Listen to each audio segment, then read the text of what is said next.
Mari kita sama-sama membuka kitab Hidayah. Sekarang sudah sampai kepada bahasan kita tentang bahaya lisan. Kemarin sudah dibahas satu yaitu dusta. Sekarang yang kedua, asani, dan bermula yang kedua daripada bahaya lisan, al-khulufu fil wa'di, yaitu menyalahi janji. Wa iyyaka an ta'ida syai'in illa wa tafi'a bihi. Maka hati-hatilah engkau berjanji dengan sesuatu kecuali kamu bisa menunaikannya. Tetapi yang bagi seyogianya ayakuna isanuka linnasi, bahwa ada kebaikanmu kepada manusia, fi'lan, itu berupa perilaku saja, pekerjaan saja, dilakukan apa ucapan. Kalau kita mau berbuat baik, sudah lakukan saja, jangan diucapkan. Itu yang bagusnya.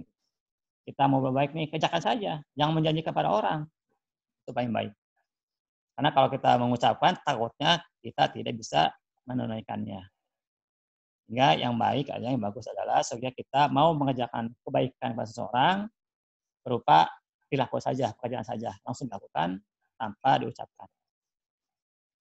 Faiza uturirta dawadi, maka apabila engkau dipaksa untuk berjanji, fa'iyaka untuk khalifah, maka hati engkau bahwa engkau tidak bisa menunaikannya atau engkau menyalahinya. Illa li'ajzin, kecuali karena ada kelemahan atau al-ujur. Kalau kita berjanji, kalau memang, tapi terpaksa ya, kalau terpaksa boleh berjanji, tapi dengan syarat kita harus yakin bisa menunaikannya. Hati-hati kalau kita berjanji kita menyalahi. Ini memang dilanjut. Darurotin, atau ada darurat. Fa'ina dzalika, maksudnya dzalika, demikian itu, yaitu kita menjanji, min amaratin nifaqi, itu termasuk daripada tanda-tanda orang nifaq, tanda-tanda kemunafikan atau tanda-tanda nifaq.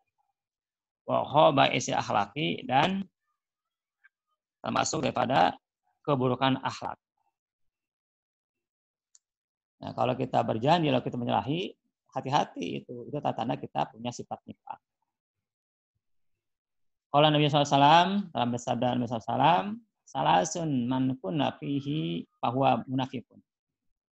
3 perkara, apabila orang di dalamnya orang itu ada 3 perkara, atau 3 perkara itu ada pada seseorang, bahwa munafik, maka orang itu adalah munafik. Wa semua sholat, sekalipun dia itu puasa dan sholat. Kalau ada 3 perkara ini nempel atau berada di seseorang, maka dia termasuk orang munafik. Wa semua sholat, kalau dia puasa dan sholat. Siapa saja? Man, ialah orang idza hadasa kadzaba. Apabila dia bercerita atau berbicara, kadzaba, dia berdusta. Wa idza wa'ada akhlafa. Dan kalau dia berjanji, dia menyalahi. Wa idza tumina, dan kalau dia diberi amanah, khona, dia khianat. Ini 3 ciri-ciri orang munafik ya, atau ciri nifaq. Kalau kita ingin selamat, maka jauh itu. Ada obat yang paling mudah ya, tapi memang harus dawam nih untuk menghilangkan sifat nifaq.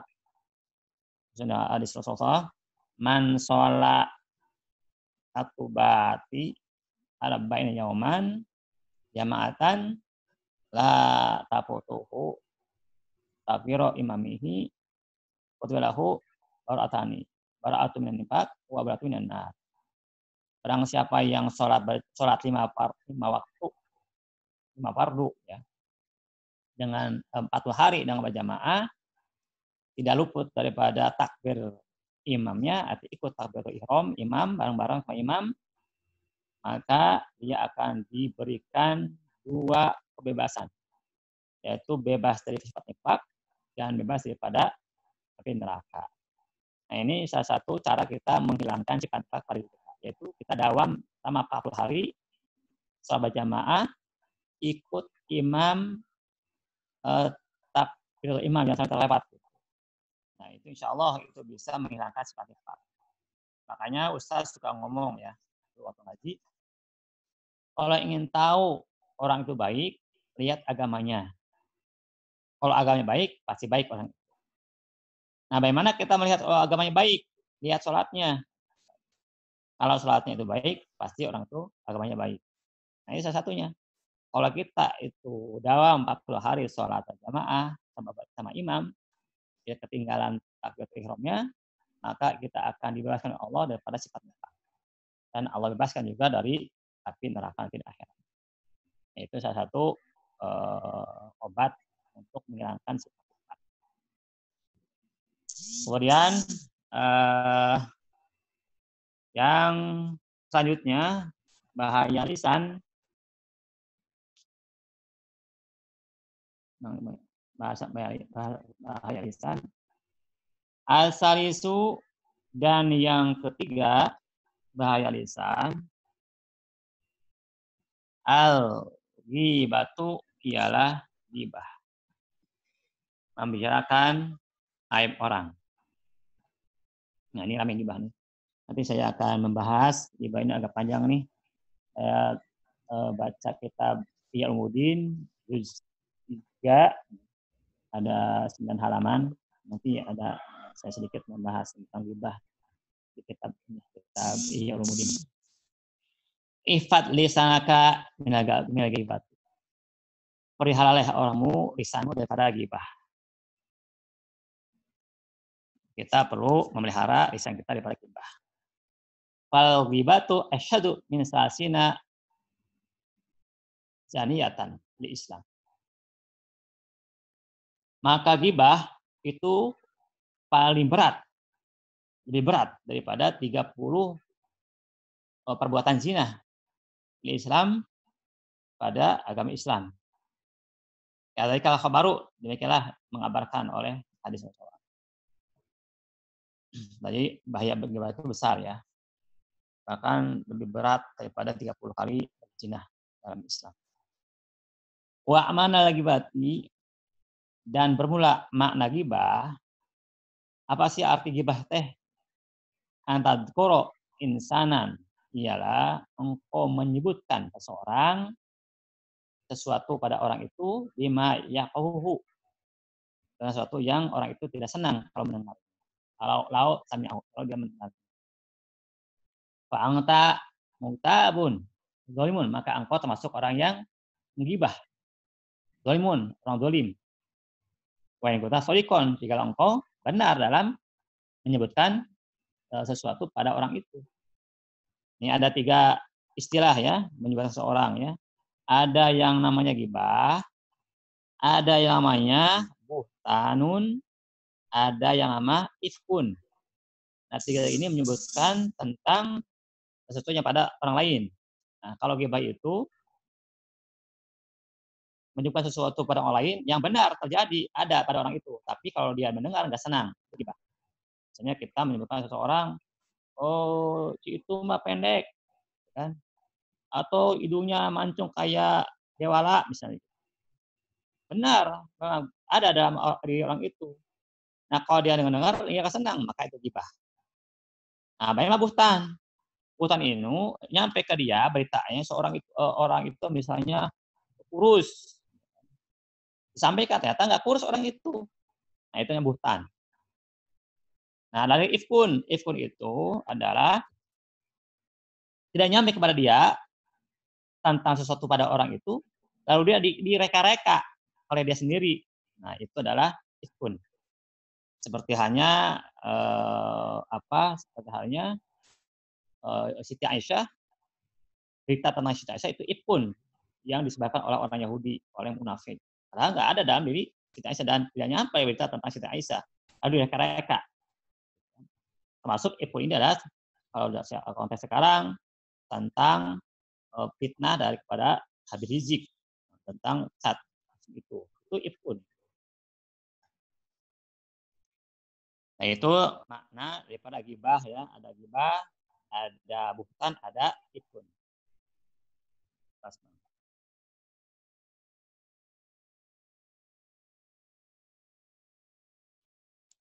Wa iyaka dan hati-hati engkau wa ghibatal qura'il mura'in menggibahi ngomongkeun orang-orang ahli qura atau membaca Al-Qur'an amurin yang ria. Hati-hati ada seseorang qori lalu kita mengomongkan orang itu, wah itu Maria dia juara, itu hati-hati. Itu puncak daripada gibah. Tidak boleh. Walaupun memang orang itu ada. Tidak boleh. Kita harus husnuzon kepada orang yang qori ya.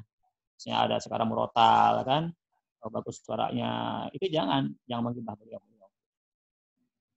Wahwa dan itu dia antufhima al-maqsuda minka, bahwa memberi kepahaman akan maksud dari engkau min wa tasrihin tanpa jelas. Artinya apa?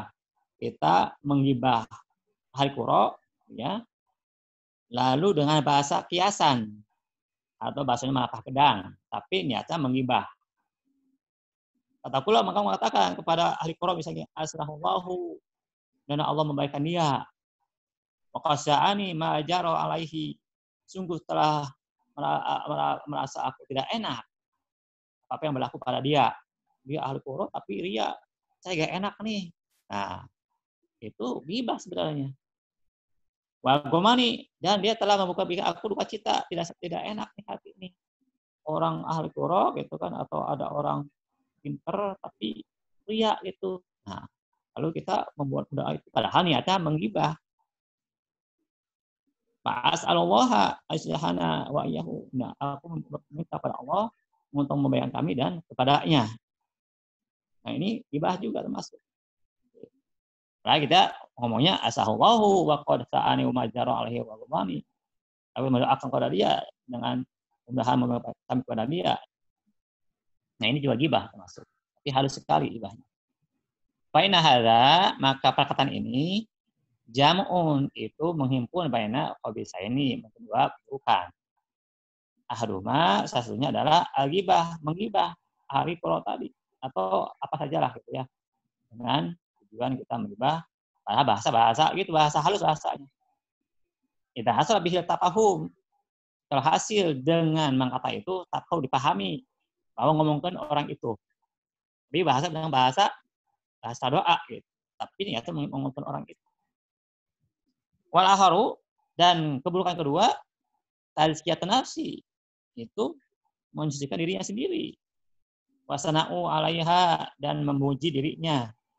Kita harus wasalah. Dengan cara taharruj dan shalah. Taharruj itu menuduh orang yang salah. Karena kita menuduh orang itu ria, ahli qori gitu kan. Dia salah menuduh dia dengan tadi mengucapkan asahullahu. Wasalah dan baik untuk dirinya bahwa dia orang soleh. Orang enggak. Nah, itu nafsi. Itu dua keburukan. Satu menggibahnya dengan maksud menjelekan orang lain gitu kan, dengan bahasa halus tadi, bahasa doa, bahasa. Yang kedua, bahwa dia merasa dia itu benar, suci dirinya. Orang lain salah, dia benar. Walakin, tetapi in kana maksudka min qaulika aslahullahu adwa'a al-qulahu fisari.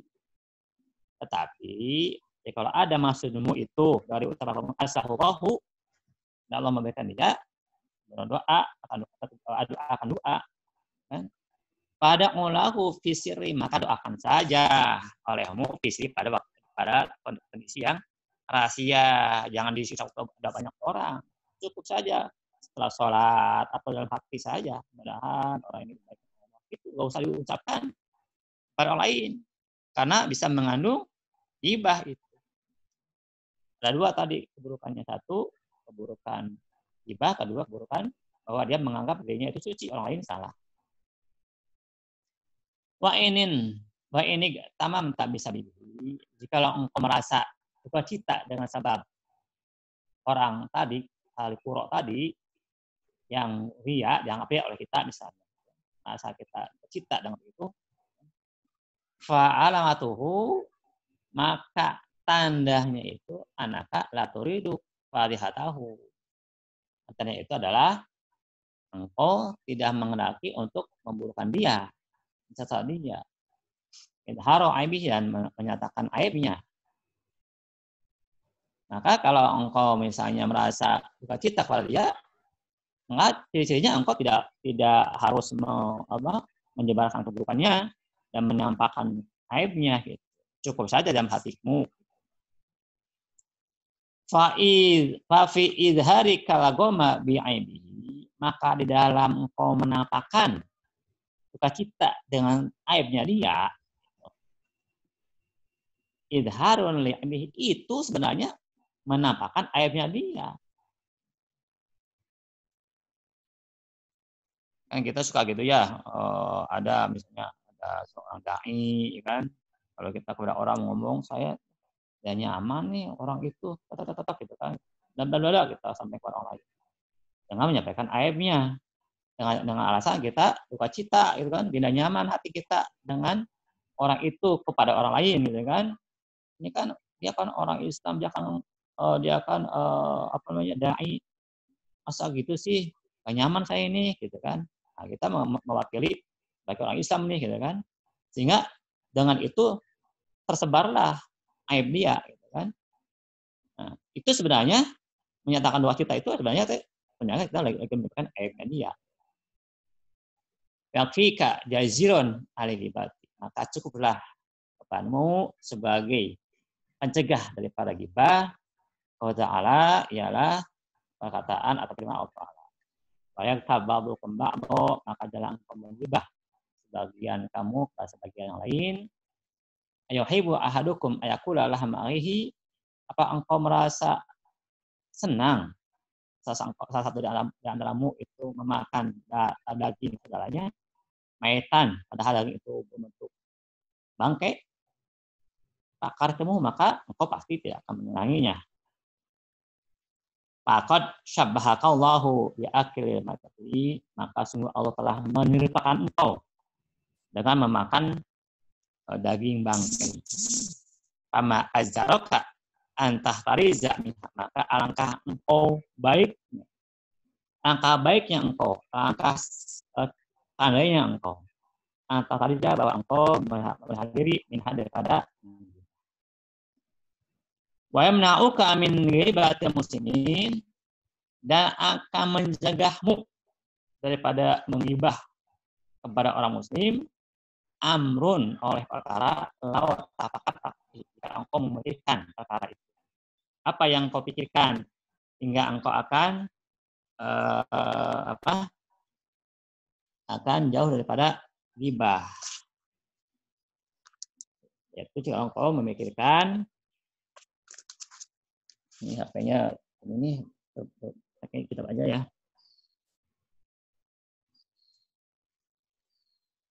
Fihi, pada perkara itu, wahuwa antanzuro inafsika, bahwa engkau melihat pada dirimu hal fika aibun dohirun aw batinun, apakah pada dirimu itu ada aib yang nyata atau aib yang tersembunyi.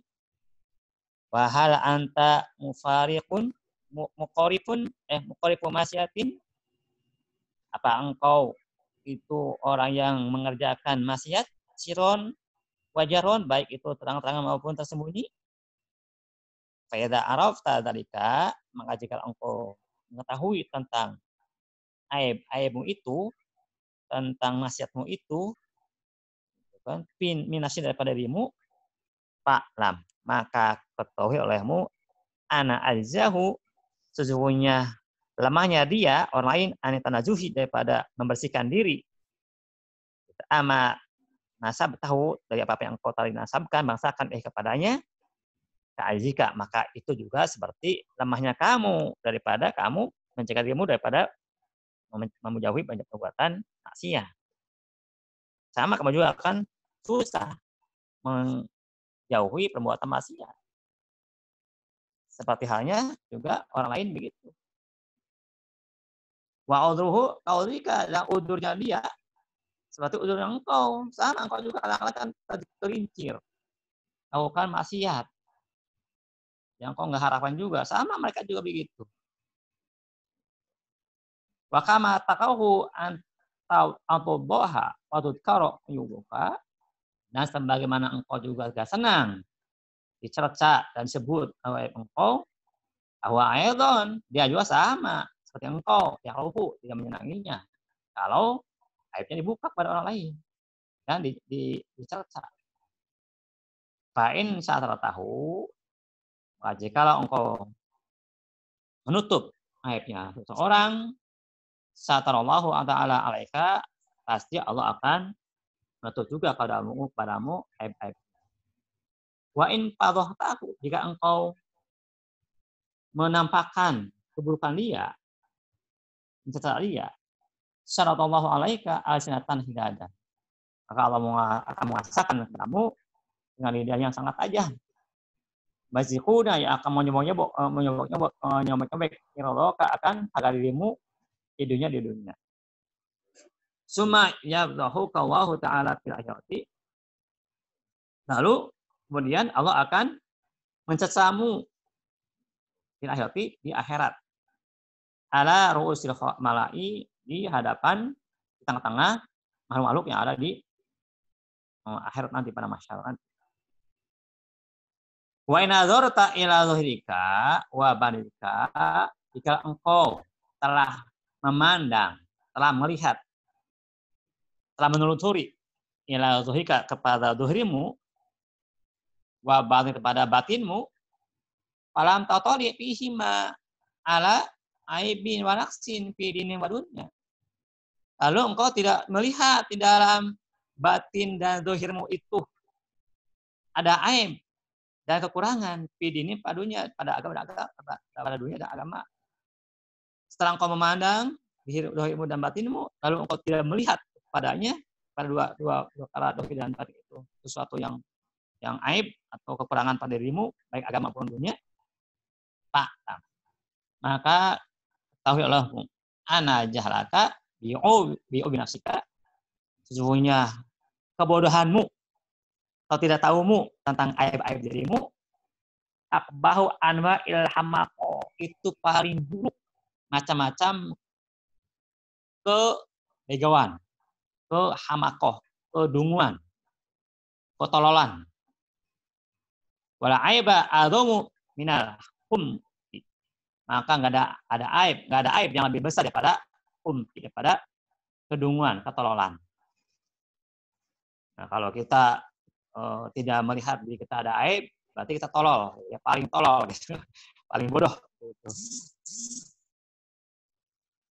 Walau aradallahu ta'ala bika khairon, jika Allah menghendaki kepada kebaikan, la basraka bi qulubin nasika, maka Allah akan membuat kamu bisa melihat kepada aib kamu. Paru yaitu kanasaka bi ainir ridho, maka penglihatanmu kepada dirimu dengan pandangan ridho, bahwa diri kita sudah baik, wah senang kita gitu. Ada aib, kita orang soleh, orang bersih gitu ya. Nah, gitu kalau kita memandang gitu. Gobawatika, itu puncak kedunguan engkau. Puncak kedunguan. Kalau kita ridho dengan diri kita bahwa kita itu ada aibnya gitu. Kita merasa kita paling soleh, kita merasa paling bersih. Itu paling dungu, puncak kedunguan. Muntaha jalika, dan puncak kebodohan engkau. Summa, kemudian in kunta shadiqan fi dzalika, kalau engkau benar dalam sangkaanmu tentang dirimu, oh iya, kita banyak aibnya nih, banyak dosanya kita nih. Ashkurillah ta'ala, maka bersyukurlah kepada Allah. Kalau kita bisa melihat aib-aib kita, dan kita berusaha untuk memperbaikinya.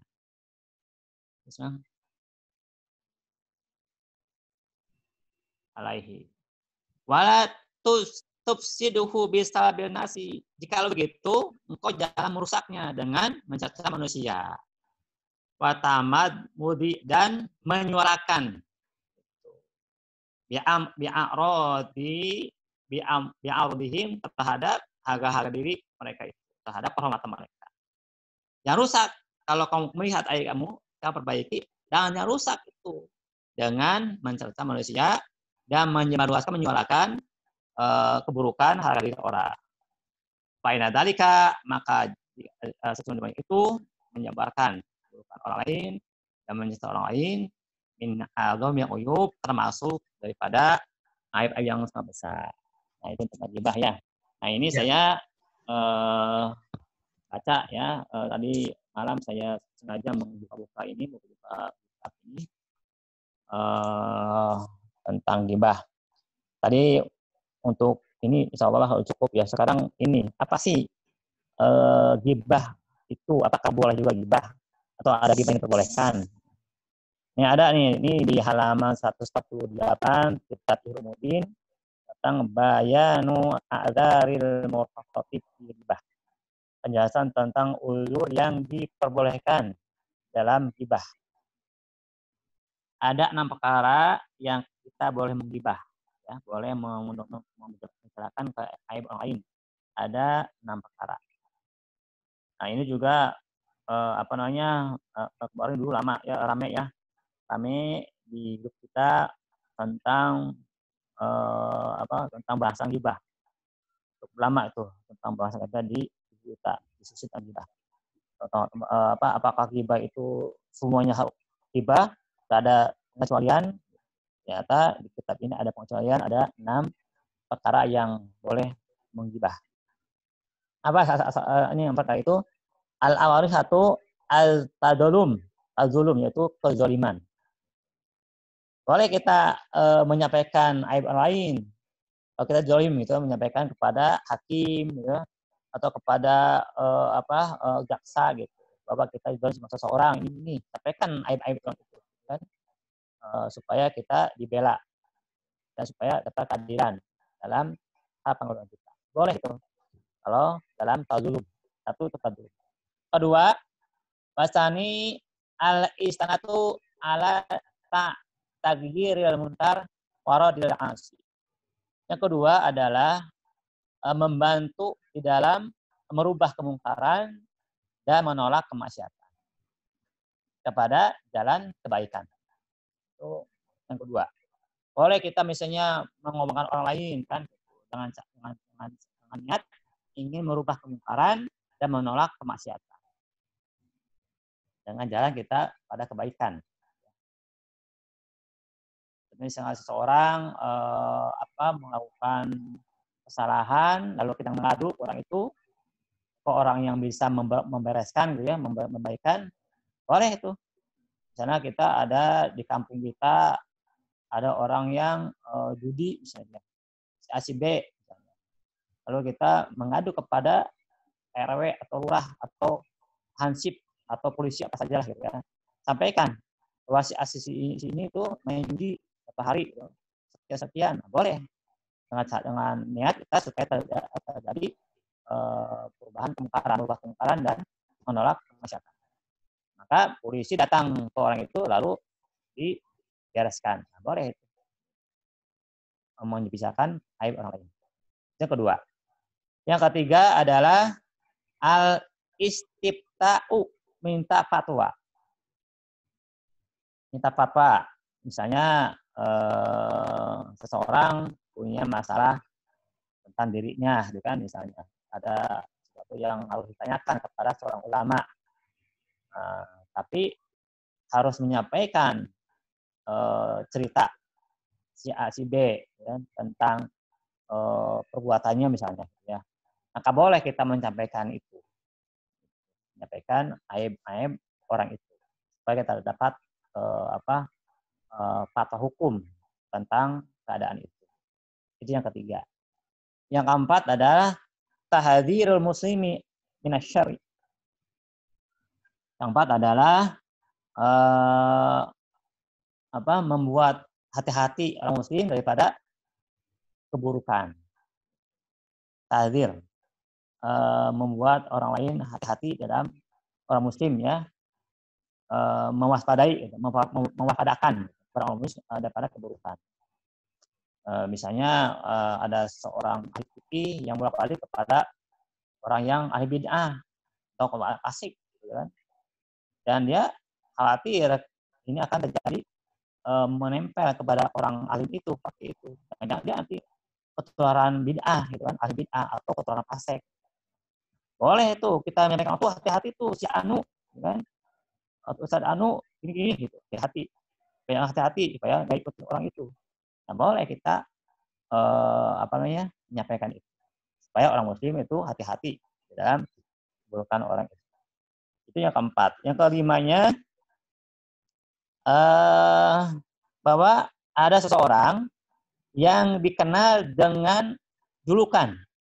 Julukan itu buruk menurut pandangan umum ya, tapi orang itu senang dengan julukan itu.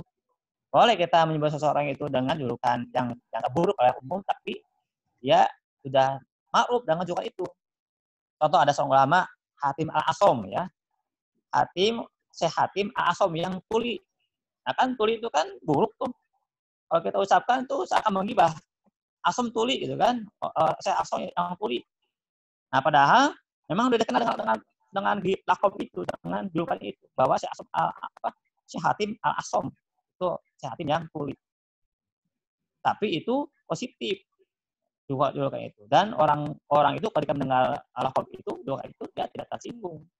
Nah boleh kita menggibah seperti itu, apa-apa.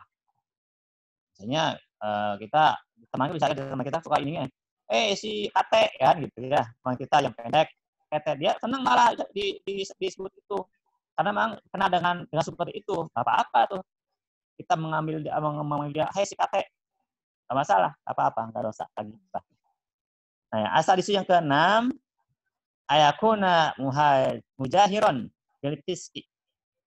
Ada orang yang memang terang-terangan melakukan fasikan, sehingga orang menjuluki dia itu fasik. Karena gini, si pelacur, nah kan bisa kita biasa ya di kampung kita ya atau di daerah kita ya, ada orang wanita PTS kan, lalu dia itu melacurkan diri, lalu dipanggil orangnya si pelacur, gak apa-apa, karena dia sendiri memang terang-terangan melakukan itu. Atau misalnya si Anu hidung belang, ya kan? Karena memang terang-terangan dia suka ke WTS, kan? Atau ada janda herang setiap kampung itu dia datangin, kan? Sehingga orang-orang menjuluki dia si hidung belang. Apa-apa itu, gak menggibah, karena dia sendiri memang terang-terangan melakukan itu. Nah, itu 6 hal yang yang diperbolehkan. Ada lagi hadis Rasulullah ya. Ini juga menjadi perbincangan kita ya, tentang bagaimana kita menyampaikan aib pemimpin atau tanpa pemimpin. Ini Rasulullah bersabda, atara unguna andik fajir ihtaku hatta yarifuhun nas. Apakah engkau akan memelihara daripada penyebutan orang fajir? Ihtaku, maka robeklah dia. Artinya robek dia dengan penyebutan fajir. Hatta yarifuhun nas, sehingga manusia tahu siapa dia. Udhuruhu bima fihi, sebutkan sesuatu yang ada darinya ya, kefajiran itu. Hatta yaduhun nas, sehingga orang hati terhadap orang itu. Wa kanu yaquluna, para ulama berkata, salah satu la ghibata lahum, 3 perkara yang enggak ada gibah pada mereka. 3 perkara tidak ada gibah pada mereka. Apa? Al-imamul jair. 1, pemimpin yang durhaka, pemimpin yang diktator, pemimpin yang enggak amanah. Boleh itu disampaikan. Bagi kita menyampaikan pemimpin yang seperti itu. Al-imamul jairu, imam yang jair. Wal mubtadi'u, dan orang yang ahli bid'ah. Boleh sekarang banyak kan tersebar tanpa bid'ah ya.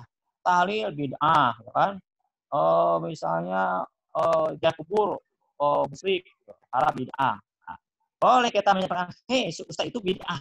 Apa-apa, sampaikan aja kepada masyarakat. Itu enggak gibah. Kemudian satu lagi, Al-mujahiru bifiskihi. Itu orang yang terang-terangan dengan kefasikannya.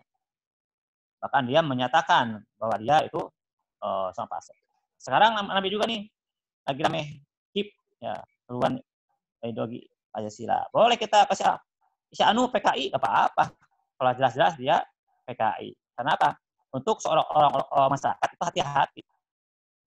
Dan di atas kalau kita ngomong A, B, C kan, yang terindikasi PKI, enggak apa-apa bilang tuh komunis, itu PKI enggak apa-apa. Apa-apa supaya masyarakat kita hati-hati terhadap orang itu.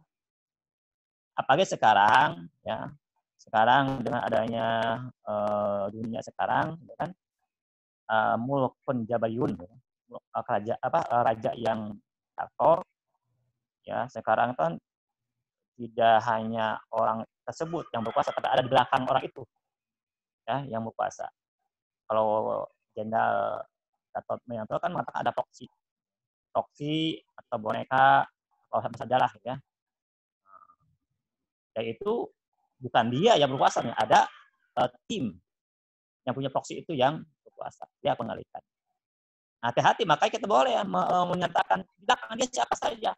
Ya. Belakang topi itu siapa saja boleh kita menyatakan karena supaya hati-hati kita. Supaya kita nggak terjebak pada perusakan. Nah, dengan proksi ini kan sebenarnya kan bahaya apa? Dengan ada pencitraan sebenarnya kan itu kan kebohongan yang dipoles kan. Kebohongan sebenarnya. Orang itu nggak mampu tapi dipoles, dicitrakan mampu. Nah, itu penipuan sebenarnya.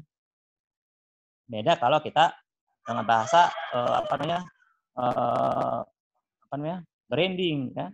Ada branding, ada pencitraan. Nah, itu beda. Kalau pencitraan itu kan kebohongan yang dipoles dengan hiasan-hiasan pencitraan. Kalau branding memang benar orang itu punya kapasitas kan. Itu barangkali bahasan cukup dua saja gitu pembahasan untuk pagi ini. Ya, terima kasih Bang. Karena gibah. Terima kasih. Silakan kalau ada hal yang perlu didiskusikan. Terima kasih. Assalamualaikum warahmatullahi wabarakatuh.